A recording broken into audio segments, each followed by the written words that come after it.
يا صباح الفل. النهارده ان شاء الله هنشرح الدورة الدموية بكل بساطة وبكل سهولة. احنا عندنا عضلة القلب. عضلة القلب دي المسؤولة عن ضخ الدم جوه جسمنا، ده البمب او دي المضخة اللي بتوصل الدم في جميع انحاء الجسم. عبارة عن عضلة، تمام. العضلة دي احنا مقسمينها لأربع حجرات. في ناس احنا ممكن نقسم القلب لناحيتين، ناحية اليمين والناحية الشمال، او نقسم القلب 2 اذين و2 بطين، او نقدر نقول ان القلب عبارة عن 4 حجيرات، 2 اذين فوق و2 بطين تحت. طيب بكل بساطة احنا عندنا الدم بيجي من حاجة اسمها الوريد الأجوف العلوي والوريد الأجوف السفلي. الوريد الأجوف العلوي ده اللي بيجيب لنا الدم من الراس ومن الدراع، او بيجيب الدم من الجزء الأعلى في الجسم ويدخله عندنا في الأذين الأيمن.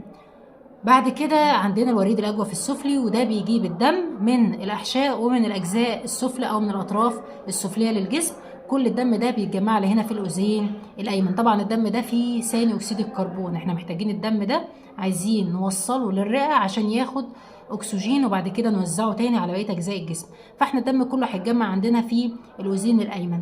بعد كده من الأذين الأيمن هيبدأ ينزل عندنا في البطين الأيمن، وفي عندنا فالف هنا صغير كده او صمام. الصمام ده بيسمح للدم ان هو يتحرك من فوق لتحت، من الاذين للبطين، وليس العكس. لو حصل العكس يبقى عندنا الصمام ده فيه مشكله. الصمام ده اسمه ايه؟ الصمام ثلاثي الشرفات.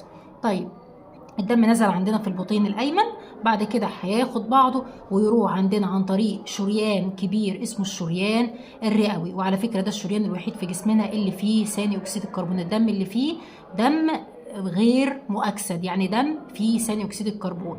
يبدا الشريان ده يتقسم عندي فوق، ناحيه تروح يمين وناحيه شمال. اليمين للرئه اليمنى والشمال للرئه اليسرى. طيب يحصل عمليه تبادل الغازات اللي هي عمليه التنفس تحصل، فيبدا الدم ده نخرج ثاني اكسيد الكربون خارج الجسم وناخد اكسجين. يبدا الدم ده يصبح دم مؤكسد عن طريق أربع أوردة رئوية، ودي الأوردة الوحيدة في جسمنا اللي فيها دم مؤكسد.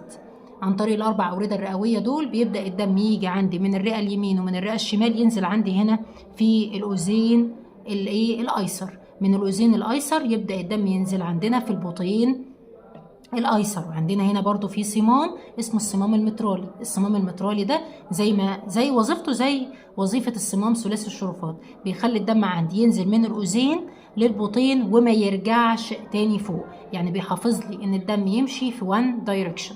طيب يبدأ يحصل انقباضة هنا، يبدأ الدم ده برضو يطلع عن طريق عندنا اللي هو الشريان الأورطة. يبدأ الشريان الأورطة ده يوزع لي على بقية أجزاء الجسم. يحصل تاني ايه؟ تتكرر نفس العملية مع كل دقة بيدقها قلبنا، بتتكرر العملية دي بشكل سينكرونايز وبشكل سبحان الله، يعني سبحان من أبدع البامب ده أو المضخة دي.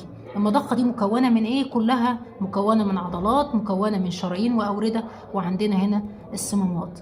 الشرايين اللي بره اللي احنا شايفينها دي اسمها شرايين تاجية. احنا الدم ده عضو فمحتاج دم زيه زي اي عضو في جسمنا تاني. فالشرايين التاجية دي وظيفتها انها بتغذي عضلة القلب. وفي امراض طبعا بتصيب الشرايين دي. في امراض ممكن تصيب عندنا الصمامات، في امراض ممكن تصيب العضلة نفسها، ودي ان شاء الله نبقى نشرحها في فيديوهات تانية باذن الله بطريقة بسيطة وسهلة خالص. احنا شرحنا النهاردة الدورة الدموية.